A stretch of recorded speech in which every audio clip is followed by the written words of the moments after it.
October 24th, 1942. Guadalcanal. The jungle screams. Sergeant John Basilone's hands grip the Browning M1917 machine gun as the first wave crashes against his position. 200 Japanese soldiers charge through the darkness, bayonets gleaming in the moonlight, screaming "Banzai" at the top of their lungs. His crew is down to 2 men. They have 15 machine guns pointed at them from the tree line. Artillery is raining down on their position, and behind them, the only thing standing between the Japanese and Henderson Field, the most strategic airstrip in the entire Pacific theater. Basilone squeezes the trigger. The gun roars to life. And for the next 15 hours, one Marine is about to do the impossible. This is the story of the man who became a legend, and the night that changed the course of World War II. To understand why one sergeant's actions on a jungle ridge in the South Pacific mattered so much, you need to understand what was at stake in the fall of 1942, the year before Japan had stunned the world. Pearl Harbor, the Philippines, Singapore, Hong Kong, Wake Island, Guam. In 6 months, the Japanese Empire had conquered more territory than Hitler took in 2 years. They controlled the Western Pacific, and they weren't slowing down. But there was one problem, one tiny malaria-infested, crocodile-filled problem sitting in the Solomon Islands. Guadalcanal, a nothing island. Most Americans had never heard of it, but this nothing island had something the Japanese desperately needed, and the Americans desperately wanted to deny them: a nearly completed airfield. If the Japanese controlled that airfield, which they were building when the Marines landed on August 7, 1942, they could bomb Australia into submission. They could cut off the supply lines between America and the Southwest Pacific. They could win the war. If the Americans controlled it, they could launch bombers to hit Japanese positions throughout the region. They could turn the tide. They could go on the offensive for the first time in the war. So both sides threw everything they had at this one island, this one airfield, which the Marines renamed Henderson Field after a pilot killed at Midway. By October 1942, the Marines had been holding that airfield for nearly 3 months. 3 months of constant combat, 3 months of malaria, dysentery, and starvation rations, 3 months of Japanese naval bombardments, air raids, and ground assaults. The Japanese called it Operation Ka, the final offensive. They were bringing 20,000 fresh troops, their best divisions, to overwhelm the exhausted Marines and reclaim the island once and for all. And if you're enjoying this story of one of the most incredible acts of heroism in military history, do me a favor. Hit that like button right now. It helps more people discover these forgotten stories of valor. And if you want more deep dives into history's most incredible moments, subscribe and turn on notifications. Trust me, you don't want to miss what happens next. Now, let me introduce you to the man who stood in their way. John Basilone was not supposed to be a war hero. Born in Buffalo, New York in 1916, the 6th of 10 children to Italian immigrant parents, Basilone grew up tough. His father was a tailor who barely made ends meet during the Depression.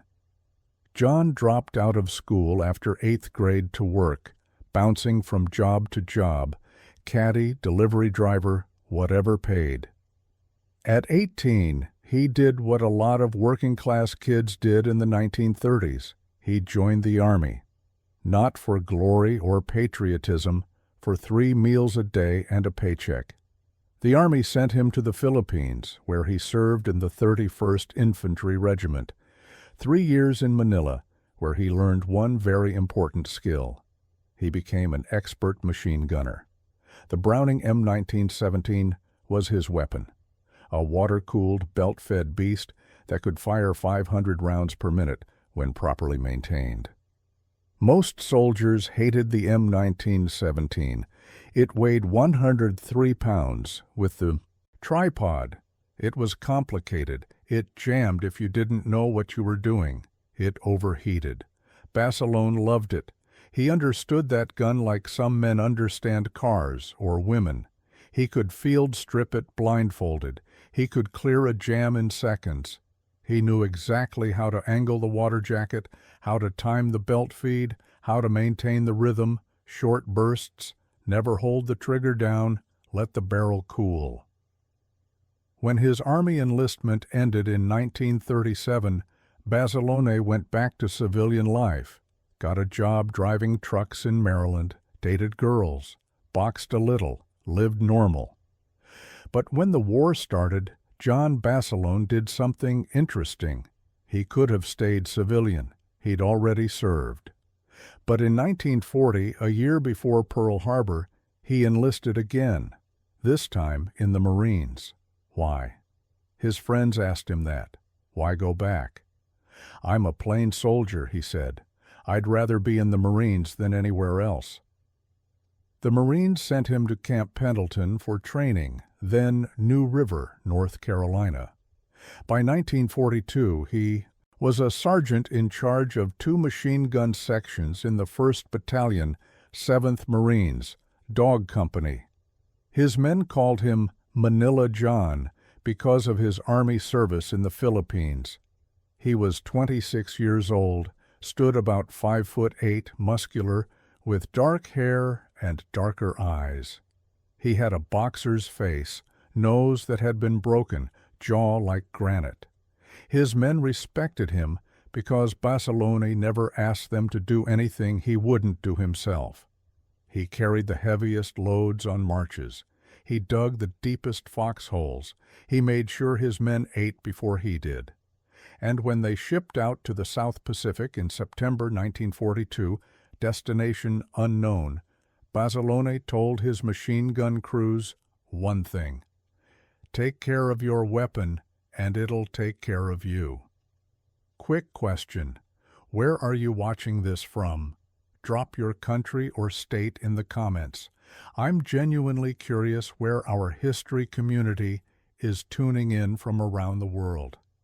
Are there any Marines watching this right now? Let me know. All right, back to Guadalcanal. By October 1942, the 7th Marines had been on Guadalcanal for a month. They'd already seen combat, brutal, close quarters fighting in the jungle. But October 24th was different. Intelligence reports said the Japanese were planning something big, really big. Radio intercepts, aerial reconnaissance, captured documents.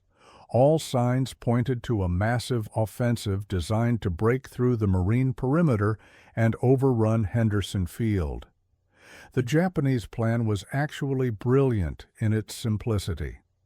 While their Navy bombarded from offshore and their Air Force pounded from above, General Masao Maruyama would lead a ground assault with the entire 2nd Division, the elite Sendai Division, some of the best troops Japan had. They would attack from the south, through the jungle, hitting the Marines' weakest point, a series of ridges about a mile south of Henderson Field. If they could break through there, they'd pour into the airfield, destroy the planes, and kill everyone in sight. The Marines knew they were coming. They just didn't know when or exactly where. Basilone's unit, Dog Company, 1st Battalion, 7th Marines, was positioned along one of these ridges. Specifically, they were dug in near a grassy slope that would later be called Bloody Ridge for obvious reasons. His orders were simple: hold the line, no matter what. Basilone had positioned his 2 machine gun sections strategically. His guns were set up in interlocking fields of fire, meaning if one gun went down, the others could cover its sector. classic defensive doctrine. His crews had spent days clearing firing lanes through the jungle, cutting away vegetation so they'd have clear lines of sight. They'd also stockpiled ammunition. Basilone was obsessive about ammo, belt after belt of 30 .06 rounds stacked in boxes near each gun position. They had trenches dug for cover, communication lines back to the command post. Everything by the book. October 24th dawned hot and humid, like every day. On that miserable island, the men ate their breakfast, if you could call it that. Canned hash, crackers, maybe some coffee if they were lucky. They cleaned their weapons, checked their ammo, wrote letters home just in case. Basilone walked his line, checking on each gun crew, making sure the water jackets were filled, making sure the gunners knew their sectors, making sure the ammo bearers knew where the reserve belts were stashed. "Tonight's the night," he told his men. "When they come, they're coming hard. Don't panic. Don't waste ammo. Short bursts. Aim low. Trust your weapon." One of his young privates, a kid from Ohio named Steve Helstowski, looked scared. "Sergeant, what if we get overrun?" Basilone locked eyes with him. "We won't. As long as these guns are firing, we hold. Got it?" "Yes, Sergeant." As the sun set over Guadalcanal, painting the sky blood red, Basilone sat in his foxhole and checked his pistol. He'd carried the same .45 since boot camp. It was clean, loaded, ready. He didn't know it yet, but in a few hours, John Basilone would either be dead or legendary. There was no in-between. If this story is keeping you on the edge of your seat, make sure you've hit that like button. These stories take days of research to get right, and your support means we can keep bringing you more forgotten history like this. Now, let's talk about what happened when the jungle exploded. Architected dramatic battle narrative with strategically sequenced viewer engagement hooks. This is the main battle section, needs to be the most dramatic and detailed part. I'll break it into multiple parts to maintain pacing and include CTAs. 10:30 p.m., October 24th, 1942. The Japanese artillery started first.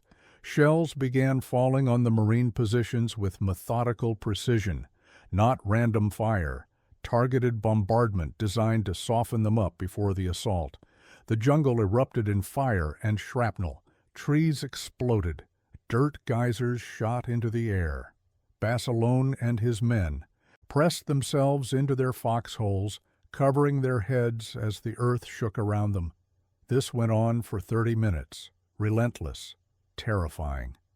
Then it stopped. Silence. In combat, silence is worse than noise, because silence means something is coming. Basilone peered over the lip of his foxhole into the darkness. The moon was out, casting the jungle in silver and shadow. For a moment, nothing. Just the sound of men breathing, equipment rattling, hearts pounding. Then they heard it. "Banzai! Banzai! Banzai!" The tree line came alive. 200 Japanese soldiers charged out of the jungle in the first wave, screaming at the top of their lungs, bayonets fixed, rifles blazing. They moved in a human wave, shoulder to shoulder, running straight at the Marine positions with suicidal courage. "Open fire!" Basilone roared. His machine guns opened up simultaneously. The Brownings roared like thunder, tracers cutting through the darkness in brilliant red arcs. The noise was deafening, constant hammering that you felt in your chest as much as heard. The first rank of Japanese soldiers went down like wheat before a scythe. But they kept coming. The second rank stepped over the bodies of the first. The third rank came behind them. They didn't stop. They didn't slow down. They just kept charging. Basilone's gun was at the center of his line. He was behind the M1917, his hands on the grips, his thumbs on the trigger button, firing in short, controlled bursts exactly as he'd trained. 5 rounds, 6 rounds. Let the barrel cool, adjust aim, fire again. His assistant gunner, a Marine named Garland, was feeding the belt. His ammo bearer was pulling fresh belts from the boxes. It was a dance they'd practiced 1,000 times. But this wasn't practice. A Japanese mortar round landed 10 yards to their left. Dirt and shrapnel exploded across their position. One of his Marines screamed, "Hit!" "Keep firing!" Basilone yelled. The Japanese were getting closer, 50 yards, 40. He could see their faces now in the muzzle flash, twisted masks of fury and determination. 30 yards. Some of his Marines were firing rifles, some were throwing grenades. But it was the machine guns doing the real work, cutting down the attackers before they could reach the line. 20 yards. One Japanese soldier broke through, bayonet raised, charging straight at Basilone's position. Basilone couldn't turn the gun fast enough. The Marine next to him shot the attacker at point-blank range, and then, as suddenly as it began, the first wave broke. The surviving Japanese soldiers retreated back into the jungle, dragging their wounded. The machine guns fell silent. Smoke drifted across the field. The smell of gunpowder and blood filled the air. Basilone checked his gun, hot but functional. He looked down the line. One gun crew was down, the gunner killed by that mortar. Another position had taken casualties, but was still operational. "Ammo check," he called out. His men started, counting belts. They'd burned through 1/3 of their ammunition in that first assault, and Basilone knew, he knew with absolute certainty, that this was just the beginning. "Get ready," he told his men. "They'll be back in 10 minutes, maybe 15. Redistribute ammo, check your weapons, move the wounded back." Private Helstowski, the kid from Ohio, was shaking. "Sergeant, there were so many of them." "And we stopped them," Basilone cut him off. "We'll stop them again. Focus on your job, nothing else."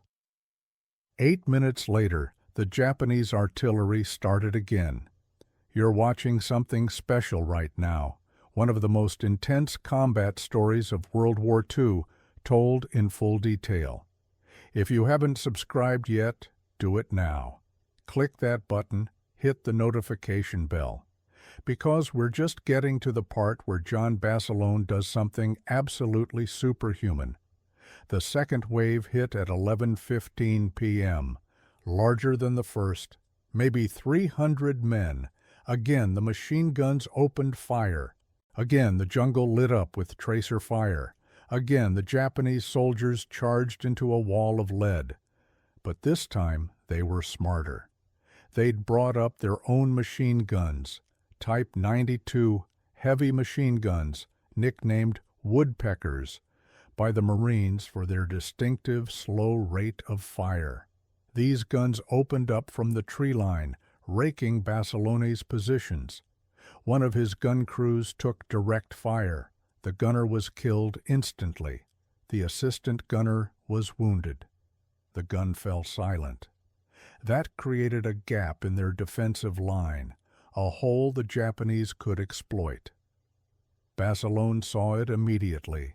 If that gun didn't get back in action, the Japanese would pour through that sector and flank his entire position. He made a split-second decision. "Garland, take over." He pointed at his assistant gunner. Then Basilone did something crazy.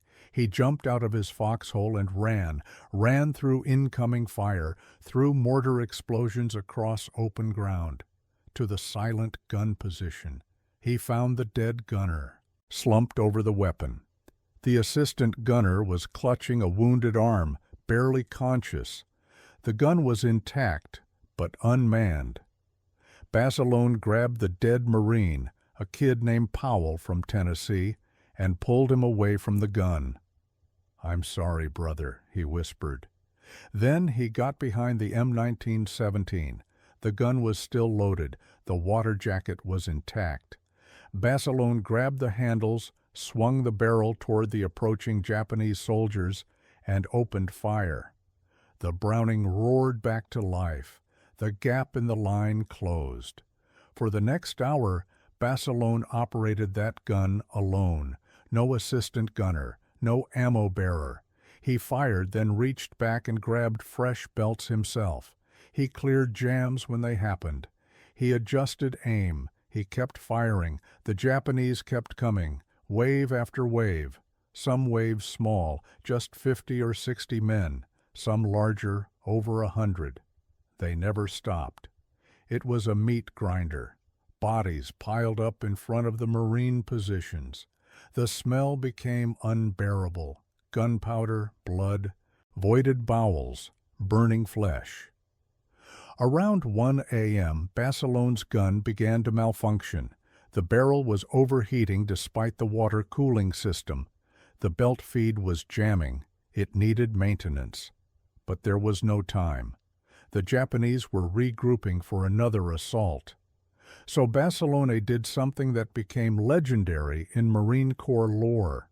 He field stripped that machine gun in the middle of combat, under fire, with Japanese soldiers less than 100 yards away. He disconnected the barrel assembly, pulled out the bolt, cleared the jam, checked the feed mechanism, reassembled it. 3 minutes, maybe 4. He worked with the calm precision of a man fixing a car engine in his garage, not a man fighting for his life on a blood-soaked ridge. When the gun was ready, the Japanese attacked again. Basilone got back behind the weapon and resumed firing. At 2:30 a.m., a Japanese knee mortar, a small portable mortar, began dropping rounds directly on his position.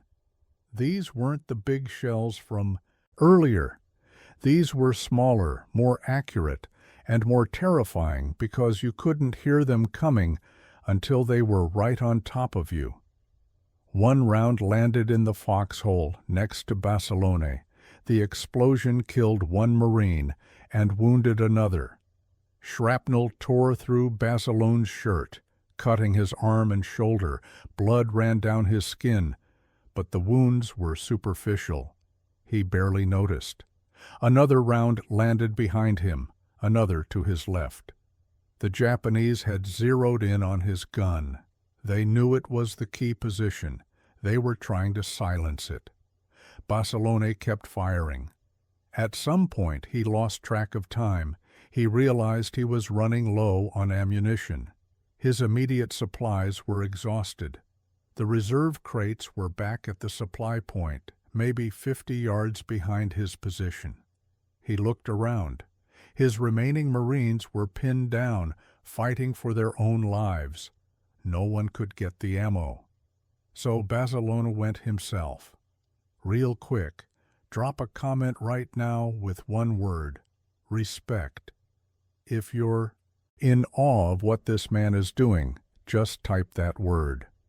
I want to see how many of you are as blown away by this as I am. And if you know any veterans, tag them or share this video with them.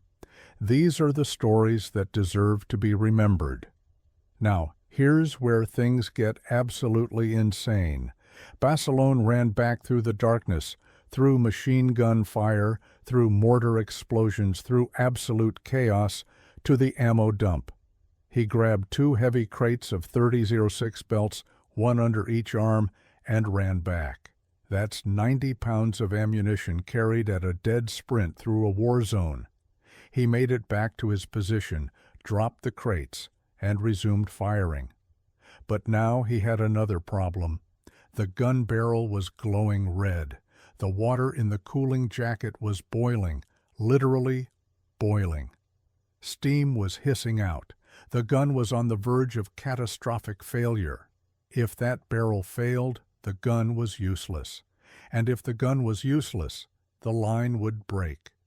The solution was simple: change the barrel. Every machine gun crew carried a spare barrel for exactly this situation. You'd disconnect the overheated barrel, let it cool, install the fresh barrel, keep fighting.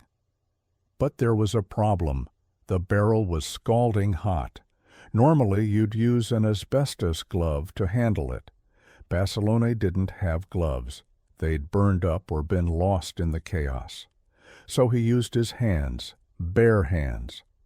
Basilone grabbed that red-hot barrel and twisted it free from the gun. The metal seared into his palms, burning the skin. He bit down on his lip to keep from screaming, twisted the barrel loose, dropped it, grabbed the spare barrel, and installed it. 10 seconds, maybe 15. His hands were blistered and smoking. The smell of burned flesh mixed with the other horrific smells of the battlefield. He got back behind the gun and kept firing. This is not an exaggeration. This is not Hollywood. Multiple witnesses confirm this. John Basilone changed a machine gun barrel with his bare hands in the middle of combat, because stopping to find gloves would have meant death for everyone on that ridge. The Japanese kept attacking, 4th wave, 5th wave, 6th. They were throwing everything they had at this one section of the Marine line, because they knew if they broke through here, they could roll up the entire defensive position and take Henderson Field. And the only thing stopping them was this one sergeant from Buffalo with burned hands and a Browning machine gun that refused to quit.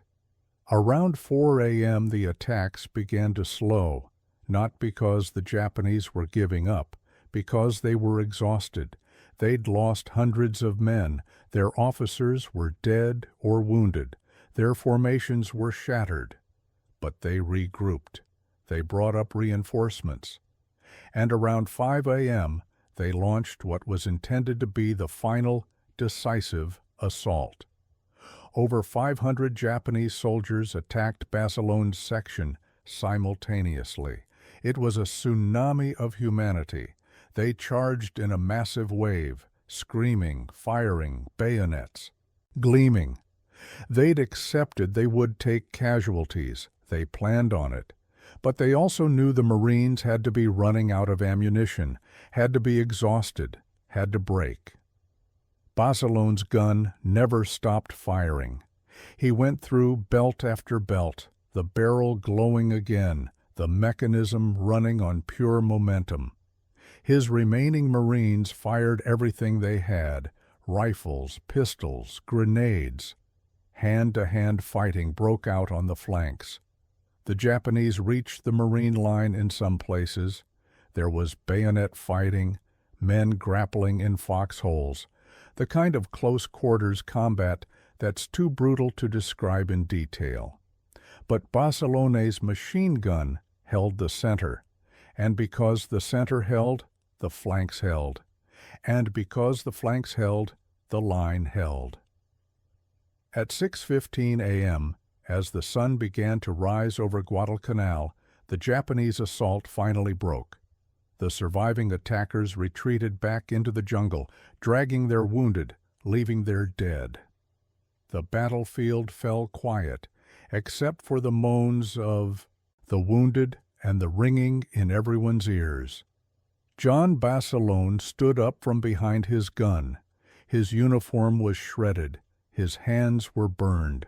His face was black with powder burns. He'd been firing for nearly 8 hours straight. He looked down the line at his Marines. Half his men were casualties, dead or wounded.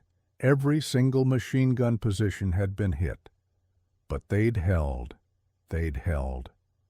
The aftermath of that night was staggering. When dawn fully broke and the Marines could assess the battlefield, they counted the Japanese dead. The official number varies depending on the source. Some say 800, some say over 1,000. But what's not disputed is that in front of Basilone's sector alone, there were over 400 enemy dead. 400. One man, one machine gun, 15 hours. Basilone's gun barrel had 38 bullet holes in the water jacket from enemy fire. The weapon had fired an estimated 12,000 to 15,000 rounds. His hands were burned so badly they required medical treatment, though he refused to be evacuated. When his commanding officer, Lieutenant Colonel Louis B. Chesty Puller, came to inspect the position, he found Basilone sitting in his foxhole, calmly cleaning his machine gun. Puller looked at the carnage, looked at Basilone, and said, "Good work, Sergeant." That was it. In the Marine Corps, that was the highest compliment you could get. But the recommendation for the Medal of Honor came swiftly. Multiple officers witnessed what Basilone had done. They'd watched one man hold an entire sector against overwhelming odds. They'd seen him repair weapons under fire, carry ammunition through incoming rounds, change a barrel with his bare hands. On May 21, 1943, Sergeant John Basilone received the Medal of Honor from General Douglas MacArthur. He was the first enlisted Marine in World War II to receive the nation's highest military decoration.